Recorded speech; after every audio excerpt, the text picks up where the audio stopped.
भारत रत्न से सम्मानित और भारत का मिसाइल मैन कहे जाने वाले मशहूर वैज्ञानिक डॉ. एपीजे अब्दुल कलाम अपने बेहतरीन कार्यों के लिए आज भी जाने जाते हैं। उनका जन्म 15 अक्टूबर 1931 को तमिलनाडु के रामेश्वरम में हुआ था। बेहद साधारण परिवार में जन्म लेने के बावजूद डॉ. कलाम ने अपनी मेहनत, लगन और दृढ़ संकल्प के बल पर विज्ञान और प्रौद्योगिकी के क्षेत्र में अद्वितीय उपलब्धियां हासिल की। उन्होंने भारतीय अंतरिक्ष अनुसंधान संगठन (आईएसआरओ) और रक्षा अनुसंधान एवं विकास संगठन (डीआरडीओ) के साथ काम करते हुए भारत के मिसाइल कार्यक्रम को नई ऊंचाइयों तक पहुंचाया।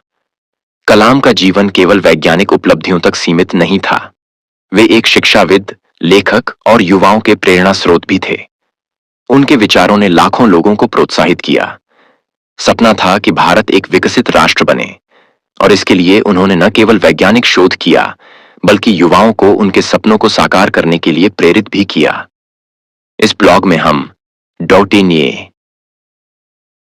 एपीजे अब्दुल कलाम की जीवनी, उनके योगदान और उनके विचारों को विस्तार से जानेंगे। एपीजे अब्दुल कलाम का प्रारंभिक जीवन। डॉक्टर कलाम का जन्म तमिलनाडु के रामेश्वरम में धनुषकोडी नामक गांव में 15 अक्टूबर 1931 को हुआ था।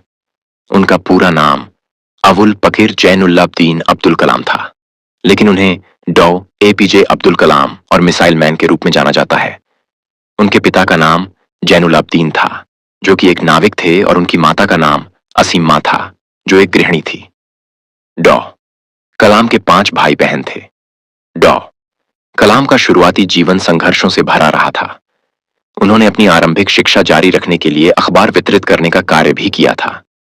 उन्हें बचपन से ही सीखने की बहुत इच्छा थी। रामनाथपुरम, तमिलनाडु से मैट्रिक की पढ़ाई पूरी करने के बाद डॉ.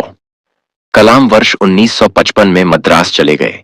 वहां उन्होंने Madras institute of technology, Chennai में एरोस्पेस इंजीनियरिंग की पढ़ाई पूरी की। क्या आप जानते हैं, डॉ. एपीजे अब्दुल कलाम एक लड़ाकू पायलट बनना चाहते थे, लेकिन उन्हें भारतीय वायुसेना (आईएएफ) की प्रवेश परीक्षा में 9वां स्थान मिला था, जबकि आईएएफ ने केवल 8वीं रैंक तक ही रिजल्ट की घोषणा की थी। इसलिए वह पायलट नहीं बन सके। इसरो में निभाई अहम भूमिका डॉक्टर एपीजे अब्दुल कलाम अपनी पढ़ाई पूरी करने के बाद रक्षा अनुसंधान और विकास संगठन (डीआरडीओ) में एक वैज्ञानिक के रूप में शामिल हुए, जहां उन्होंने हावरक्राफ्ट परियोजना पर काम किया। कलाम ने कुछ समय तक प्रसिद्ध वैज्ञानिक विक्रम साराभाई के साथ भी काम किया था। इसके बाद वह वर्ष 1962 में भारतीय अंतरिक्ष अनुसंधान संगठन (इसरो) में आ गए। यहां उन्होंने प्रोजेक्ट डायरेक्टर रहते हुए सफलतापूर्वक कई उपग्रह प्रक्षेपण परियोजनाओं में अपनी अहम भूमिका निभाई थी। क्यों कहा जाता है डॉ. कलाम को मिसाइल मैन? डॉ. एपीजे अब्दुल कलाम ने आईएसआरओ में प्रोजेक्ट डायरेक्टर के तौर पर भारत के पहले स्वदेशी सैटेलाइट लॉन्च व्हीकल SLV-3 के निर्माण में महत्वपूर्ण भूमिका निभाई थी। इस प्रथम सैटेलाइट व्हीकल से भारत ने वर्ष 1980 में रोहिणी सैटेलाइट सफलतापूर्वक अंतरिक्ष में भेजा था। इस मिसाइल को बनाने में डॉ. कलाम ने अपना अहम योगदान दिया था, जिस वजह से उन्हें मिसाइल मैन की उपाधि से नवाजा गया।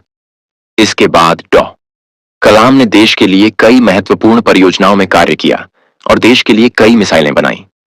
द्वितीय पोखरण परमाणु परीक्षण में दिया अहम योगदान। इसके बाद डॉ. कलाम ने वर्ष 1942 से 1999 तक रक्षा अनुसंधान एवं विकास संगठन (डीआरडीओ) में सेक्रेटरी के रूप में कार्य किया। वह प्रधानमंत्री के मुख्य वैज्ञानिक सलाहकार भी थे। वर्ष 1978 में दूसरे परमाणु परीक्षण में डॉ. कलाम ने महत्वपूर्ण तकनीकी और राजनीतिक भूमिका निभाई थी। इस सफल परमाणु परीक्षण के बाद ही तत्कालीन प्रधानमंत्री अटल बिहारी वाजपेयी ने भारत को एक पूर्ण विकसित परमाणु देश घोषित किया और भारत विश्व में एक महाशक्ति के रूप में उभरा। डॉ. एपीजे अब्दुल कलाम का राजनैतिक सफर।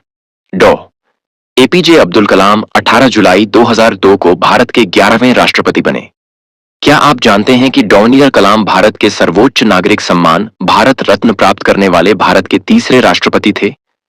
बता दें कि डॉ. कलाम से पहले वर्ष 1954 में डॉ. सर्वपल्ली राधाकृष्णन और वर्ष 1963 में डॉ जाकिर हुसैन को यह सम्मान प्रदान किया गया था।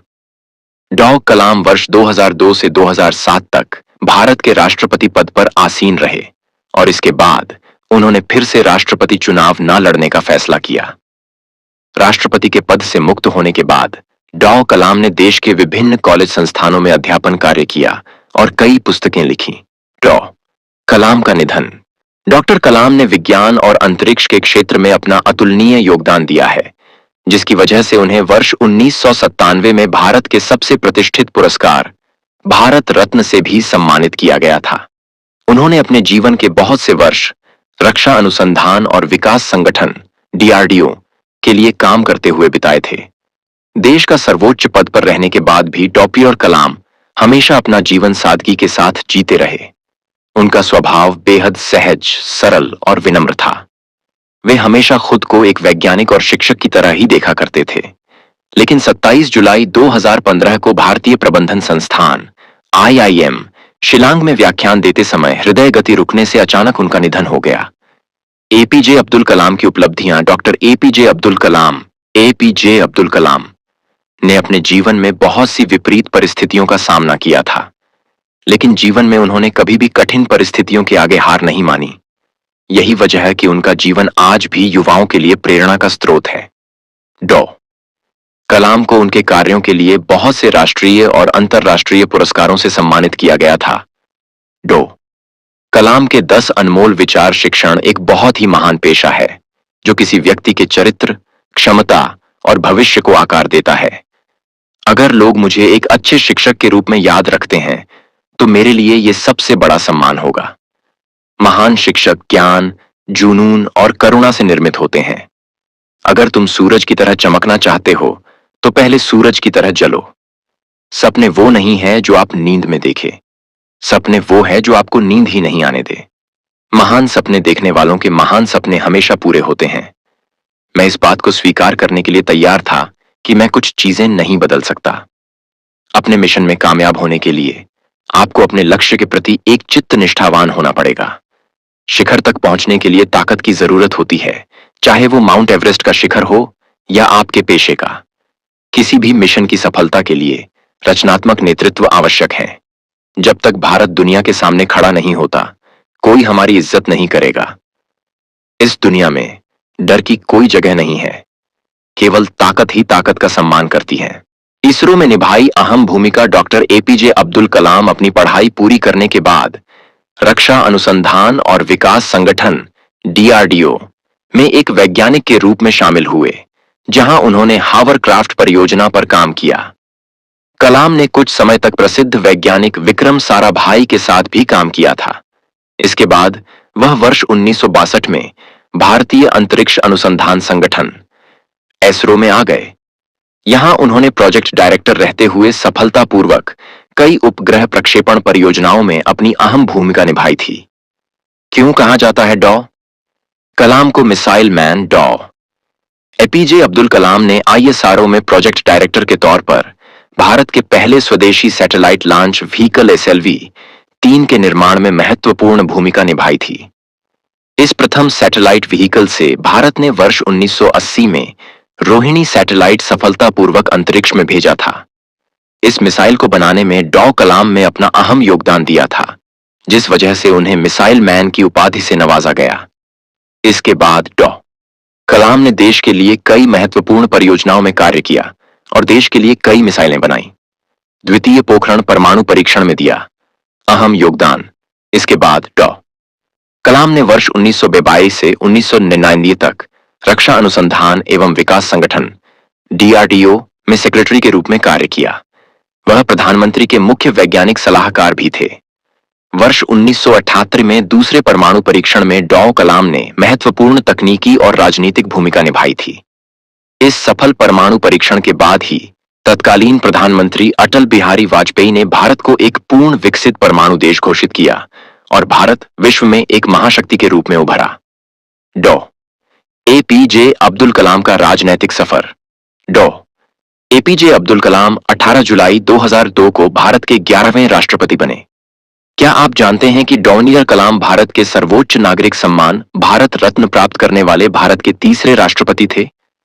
बता दें कि डॉ कलाम से पहले वर्ष 1954 में डॉ सर्वपल्ली राधाकृष्णन और वर्ष 1963 में डॉ जाकिर हुसैन को यह सम्मान प्रदान किया गया था। डॉ कलाम वर्ष 2002 से 2007 तक भारत के राष्ट्रपति पद पर आसीन रहे और इसके बाद उन्होंने फिर से राष्ट्रपति चुनाव न लड़ने का फैसला किया। राष्ट्रपति के पद से मुक्त होने के बाद डॉ कलाम ने देश के विभिन्न कॉलेज संस्थानों में अध्यापन कार्य किया और कई पुस्तकें लिखी।